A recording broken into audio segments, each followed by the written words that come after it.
கதை கதையாம் காரணமா? கதைன்னா எல்லாருக்கும் பிடிக்கும் தானே. இப்போ சொல்ல போகிற கதை வந்து ரொம்ப இன்னைக்கெல்லாம் மனுஷங்க அடிச்சுக்கிறாங்க, நான் பெரியவன் நீ பெரியவன். ஆனால் நமக்கெல்லாம் கடவுள் 6 அறிவு கொடுத்தாருல, ஆமாம் தானே.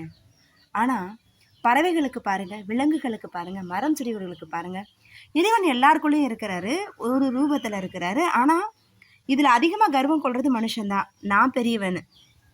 உண்மை தானே. ஸோ அதை சார்ந்த ஒரு கதை தான் இன்றைக்கி நான் சொல்ல போகிறேன் உங்களுக்கு. சரியா? கதை பிடிச்சிருந்ததுன்னா, கதை பிடித்திருந்தால் லைக் பண்ணுங்கள், ஷேர் பண்ணுங்கள், கமெண்ட் பண்ணுங்கள் அண்ட் சப்ஸ்கிரைப் பண்ணுங்கள் மறக்காமல். தியாகம். தியாகம்னு சொன்னால் நம்ம ஃபஸ்ட்டு யாரை சொல்லுவோம்? நம்மளோட அம்மா அப்பா, மாதா பிதா தான். 3வது குரு. நல்லா பாருங்கள், அம்மா அப்பா நம்மளை சின்ன வயசுலேருந்து எடுத்து வளர்க்குறாங்க. சரியா? நம்மளை தான் பெற்றெடுக்கிறாங்க, வளர்க்குறாங்க, எல்லாத்தையும் நமக்கு செஞ்சு கொடுக்குறாங்க. அவங்க குழந்தைய வரும்போது நம்ம பார்ப்போம் பார்க்க மாட்டோம் அப்படிங்கிறதுல அவங்களோட எண்ணம் இல்லை. என் வயிற்றில் பிறந்த குழந்தைக்கு எல்லாமே செய்யணுங்கிற பங்கீடு, அந்த உரிமை, கடமை இது இருக்குது. தன்னுடைய மொத்த வாழ்க்கையும் குழந்தைகளுக்காக தியாகம் செய்கிறாங்க. சரியா? மாதா பிதா சொல்லிட்டேன் இல்லையா. நெக்ஸ்ட் குரு. குரு என்ன பண்ணுறாங்க? டீச்சர்ஸ் கூட எடுத்துக்கோங்களேன், ஒரு லேடர் மாதிரி.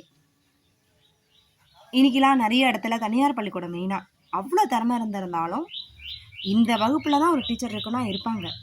அவங்களுக்குள்ள எவ்வளோ திறமைகள் வந்து புதிஞ்சு கூட இருக்கலாம். ஆனால் என்ன பண்ண மாட்டாங்க, ஹையர் கிளாஸ் போகணும்னு சொல்லிட்டு போக மாட்டாங்க. லேடர் மாதிரி தன்னோட மாணவர்களை ஒவ்வொரு தரப்படிகளை உயர்த்தக்கூடிய ஆசிரியர்கள், அதுவும் ஒரு தியாகம் நான் பண்ணுவா தானே.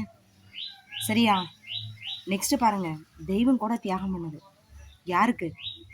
மனிதர்களான நாம் வாழணும், வாழ்க்கை முறைப்படி வாழணும்னு என்ன பாடத்தை கற்பித்து கொடுத்து அவங்க தன் வாழ்க்கையை அழித்து கூட எல்லாத்தையும் சௌக்கியங்களை நமக்கு கொடுத்து தனக்குன்னு வாழாமல் வாழக்கூடிய தெய்வங்கள். மாதா பிதா குரு தெய்வம் எல்லாமே என்ன பண்ணுது? தியாகம் தான் பண்ணுது. ஒரு ஊரில் ஒரு மரம் இருந்தது, காட்டுக்குள்ளே பெரிய அடர்ந்த காடு. அந்த காட்டுக்குள்ளே ஒரு உயரமான மரம். அந்த மரத்தில் தாய்க்குருவி, தகப்பன் குருவி, 2 குட்டி இளம் சிட்டுக்குருவிகளும் இருந்துச்சான், பிள்ளைகள். சரியா? அது கூட நியூவாக ஒரு நியூபார்ன் ஒரு குட்டி குருவியும் வந்தது. மொத்தம் 5 பேர் இருக்காங்க. ஓகேவா? இந்த 5 பேரும் ரொம்ப பொறுப்பாக அந்த மரத்தில் சேஃபாக வாழ்கிறாங்க.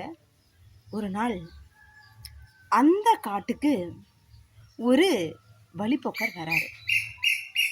அந்த மரத்துக்கு கீழே உட்கார்றாரு. நம்ம நாட்டோட பண்பு, நம்ம வீட்டுக்கு யாராவது வந்தால் விருந்தோம்பல்ங்கிற பேரில் 3 நாளாவது விசாரிக்கணும். அவங்களுக்கு தேவையாக நல்லா உபசரித்து சாப்பாடு கொடுத்து அவங்கள பாதுகாத்து பேணி வளர்க்கணும். இது நம்மளோட பண்பாடு. சரிங்களா? இங்கேயும் இதே மாதிரி இந்த பறவைகள் இடத்துல வந்து என்ன பண்ணுறாரு, இவர் இந்த வழிப்போக்கன் வந்து உட்கார்றாரு. அந்த வழிப்போக்கனை வந்தவர் யார் தெரியுமா? ராஜா, அந்த நாட்டோட ராஜா. அந்த மரத்து கீழே வந்து உட்கார்றாரு. உட்கார்ந்தோடனே என்ன பண்ணுறாரு தெரியுமா? ரொம்ப டயர்டாக இருக்குது, என்ன செய்யலாம்? இந்த குருவிகள்லாம் பார்க்குது, என்னடா இது, இன்னைக்கு ஒரு மனிதர் வந்திருக்காரு, நமக்கு கீழே உட்காந்துருக்கிறாரு. அப்போ இந்த பறவைகள்லாம் தனக்குள்ளேயே பேசிக்குது. சீப்பிங் வேர்ட்ஸ் இருக்குல்ல, அந்த மாதிரி பேசுது. என்ன பேசுதான்? இவர் ஏதோ ஒரு தேவைக்காக வந்திருக்காரு, நம்ம எதுக்காக வந்திருக்காருன்னு பார்ப்போம். சரி, நைட் ஆகுது, இருட்டாகுது, அவர் போகவே இல்லை, பார்க்குது. சரி, இவர் என்ன சாப்பிடாமே இருக்காரு, நம்ம என்ன பண்ணலாம்? அப்போது சொல்லிச்சான் ஒரு சிட்டுக்குருவி, ஃபஸ்ட்டு தகப்பன் சிட்டுக்குருவி சொல்லிச்சான், நம்ம வீட்டுக்கு வந்தவங்கள உபகாரம் செய்யணும், உபசரிக்கணும். அதனால் நான் என்ன பண்ணுறேன், அங்கே வந்து கீழே வந்து அவர் நைட்டு குளிரும், அதனால் விறகு பற்றிச்சு ஒரு விஷயத்தை அவர் செய்வார். சரியா?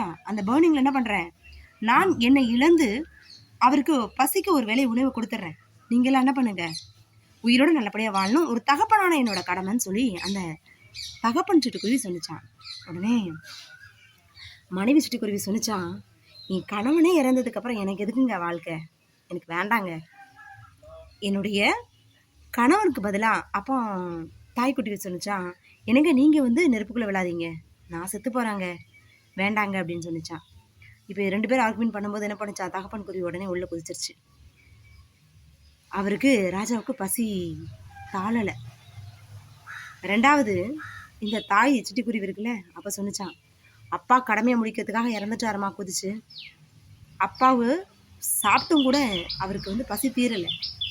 இப்போ நானும் என்ன பண்ணுறேன், உள்ளே அந்த நெருப்புக்குள்ளே குதித்து என்னுடைய உயிரையும் மாச்சுக்கிறேன். நீங்கள் என்ன பண்ணுங்கள், சமத்தா நல்ல பிள்ளைங்களா இருங்கன்னு சொல்லிட்டு தாய்க்குருவியும் குதிச்சிருது நெருப்பில்.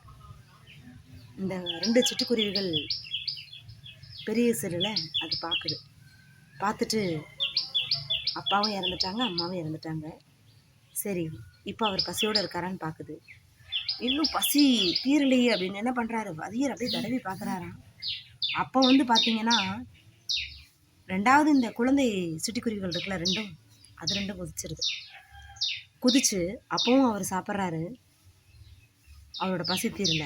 4வது அந்த குட்டி சிட்டுக்குருவி இருந்ததான், நானும் விழுந்து என்னுடைய இந்த பிறப்பை முடித்துக் கொள்கிறேன், என்னோட பசிக்கு நான் வந்து உணவாக மாறுகிறேன் அப்படின்னு சொல்லிட்டு அதுவும் குதிச்சதான்.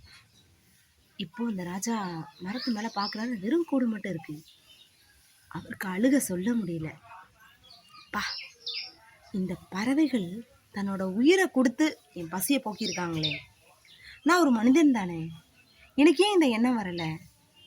ஒருத்தருக்கு ஒருத்தர் அடுத்து சாப்பிட்றோம் நம்ம, ஆனால் இது தன்னுடைய வாழ்க்கையை பெருசாக நினைக்காம என்னுடைய பசியை பெருசாக நினச்சி இது தன்னோட உயிரை விட்டுருச்சு அப்படின்னு ரொம்ப வருந்தினாராம். இது தியாகம் தானே. விருந்தோம்பல்ங்கிறது ஒரு பண்பாடு. அந்த பண்பாடை மனுஷங்க எத்தனை பிடிக்கிறாங்களோ இல்லையோ, கடைப்பிடிக்கிறாங்களோ இல்லையோ, ஆனால் பறவைகளுக்கு தெரிஞ்சு வச்சிருக்கு. அதனால தான் இயற்கையை வந்து ஒரு சிறந்த ஆசான், இயற்கையில் படைத்த அனைத்து ஜீவராசிகளும் மனிதர்களுக்கு ஒரு சிறந்த ஆசான்னு சொல்லிட்டு நமக்கு பாடங்கள் கற்றுக் கொடுத்து இயற்கை. மழை ஒரு இயற்கை, வெயில், காற்று, நீர், நிலம், நீர், நெருப்பு, ஆகாயம் எல்லாமே என்ன பண்ணுது, நமக்கு ஒரு லெசனை ப்ரீச் பண்ணி நமக்கு தேவையான அனைத்து ஞானகத்தையும் நமக்கு அவங்க தான் போதிக்கிறாங்க. உண்மை தானே? உங்களுக்கு இந்த கதை பிடிச்சிருக்கா? பிடிச்சிருந்தா லைக் பண்ணுங்கள், ஷேர் பண்ணுங்கள், கமெண்ட் பண்ணுங்கள் அண்ட் சப்ஸ்கிரைப் பண்ணுங்கள்.